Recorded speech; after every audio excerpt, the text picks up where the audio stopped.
दूल्हे का फूफा। अरे रिन्नी बहू, तेरे फूफा ससुर आ रहे हैं। घर को फिर से चमका दे, दूध को फाड़ कर रसगुल्ला बना ले, और हाँ, आरती की थाली तैयार रखना। रिन्नी सर पर हाथ रख लेती है। क्या बात है माँ जी, अब तो बुआ जी की शादी को 30 साल हो गए, लेकिन फूफा जी की खातिरदारी तो ऐसे होती है जैसे। अरे बहू, तुझसे ज्यादा तो मैं परेशान हूँ, लेकिन करूँ भी तो क्या। तेरे ससुर जी से उनकी माँ मरते वक्त यही मांग गई थी कि कुछ भी हो, उनके दामाद की खातिरदारी हमेशा रहनी चाहिए। तो बेटा। हाँ हाँ ठीक है माँ जी, मैं अभी जाकर इंतजाम करती हूँ। थोड़ी देर में एक छोटी सी हाइट का पतला सा आदमी घर के अंदर आता है। अरे नहीं नहीं, कुछ नहीं चाहिए हम लोगों को, घर में मेहमान आने वाले, भागो यहाँ से निकलो। अरे क्या बदतमीजी है, घर के किसी बड़े को बुलाओ। तभी वहाँ रिन्नी बहू आ जाती है। अरे फूफा जी आप, आइए आइए, ये नौकरानी है घर की, इसे कुछ पता नहीं। अरे कैसे पता नहीं, घर पर काम पर रखा था तो परिवार वालों की फोटो नहीं दिखाई थी एल्बम में।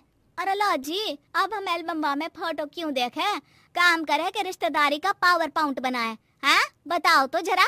तभी रिन्नी की सास आ जाती है। अरे बहुत बोलती है ये, अरे चुप हो जा यहाँ से। रिन्नी, आरती की थाली लिया, फूफा जी की आरती उतार ले। अब क्या, जितना उतारना था नौकरानी को आगे रखकर उतार ही दिया ना।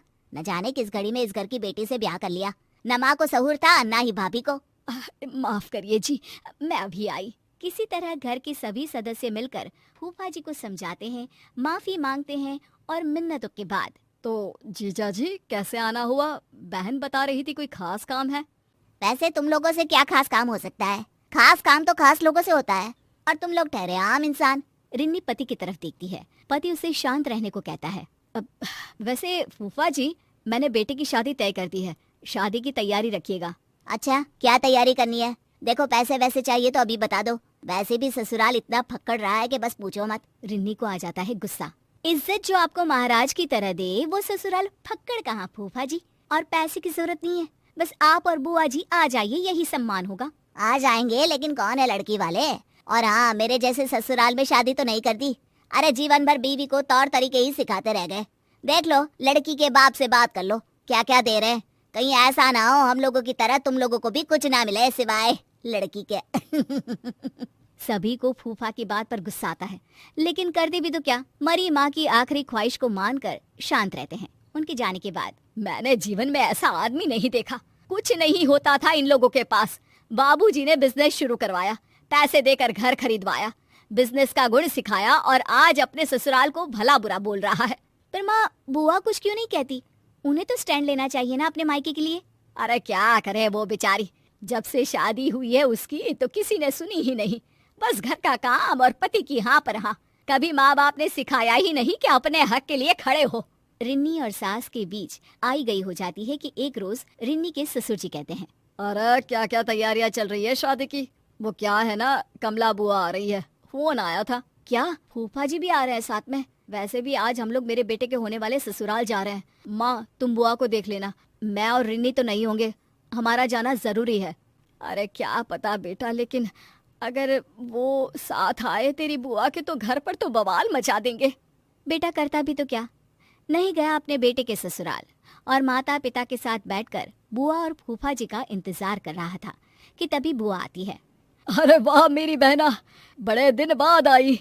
हाँ हाँ कमला दीदी, आपके पतिदेव तो आए थे, आप भी साथ आ जाती। क्या हो गया, दोनों साथ घूमते नहीं है क्या? भाभी, वो आपने अपने पोते की शादी तय कर दी है ना, तो उसके लिए ही भेजे थे ये हमको। पर बुआ जी, हम लोगों को तो किसी भी चीज की जरूरत नहीं है, बेटे की शादी है, आप लोगों का आशीर्वाद चाहिए बस। भाभी की बात सुनकर बुआ की आंख में आंसू आ जाते हैं। अरे दीदी, मायके आई हैं, खुश होइए। बिटिया मायके आकर फ्री होती है, और आप हैं कि मन में भार ली हुई है। क्या हो गया बताइए? अरे क्या बताऊं भाभी, इन्होंने ही भेजा है, बोला है आप लोगों को साफ साफ बोल दूं कि शादी में ससुराल की तरफ से इनको सोने की चेन और 5,000 रुपये का चढ़ावा लड़की वालों से बोल कर दिलवा दे, नहीं तो ये शादी में नहीं आएंगे। मुझे भी धमकाया है कि नहीं तो मुझे अकेले ही भेज देंगे। और ये क्या बात होती है बेटा, हम लोगों ने तो किसी भी तरह के लेन देन के लिए मना कर दिया है। लड़की अच्छी है और उनकी माता पिता इतने सक्षम नहीं है। मैंने कुछ पैसे जमा किए हैं, वही आप लड़की वालों को बोलकर इन्हें दिलवा दीजिए ना, बाकी सोने की चेन का इंतजाम तो कर लूंगी मैं। अरे वो तो है मेरे पास, वही दे देंगे। रिन्नी बहू, जाकर सुनार के यहाँ से पॉलिश करवा लेना या तुड़वा कर नई ले लेना। बुआ के चेहरे पर मुस्कान आ जाती है। मैं आज भी आप लोगों पर बोझ बनी हूं ना भाभी। अरे कैसी बात कर रही हो, माँ पापा नहीं है तो क्या हुआ, तेरा भाई और भतीजा तो है ना।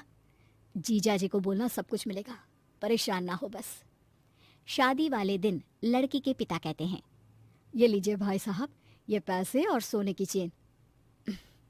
वैसे आप लोगों की औकात क्या इतना ही देने की है? और क्या क्या दे रहे हैं आप लोग दहेज में? या आपकी शादी भी ऐसे ही हो रही है जैसे मेरी हुई थी, फक्कड़? नहीं नहीं भाई साहब, हम लोगों को बिल्कुल लालची लोग नहीं मिले, बहुत ही समझदार हैं ये लोग। लड़की को ही दहेज मानते हैं, लेन देन के नाम पर भी सिर्फ यही लिया है जो आपके हाथ में है। हम तो खुश नसीब है कि हम लोगों को कोई मांगने वाला नहीं, ससुराल के कंधे पर रहने वाला दामाद नहीं, बल्कि अपने बल पर अपनी बीवी को संभाल लेने वाला दामाद मिला है। ये सुनकर फूफा जी का मुंह उतर जाता है और उसके बाद फिर वो कभी कोई डिमांड नहीं करते। हेलो दोस्तों, ऐसी अच्छी अच्छी वीडियो देखने के लिए हमारे चैनल को लाइक और सब्सक्राइब करें।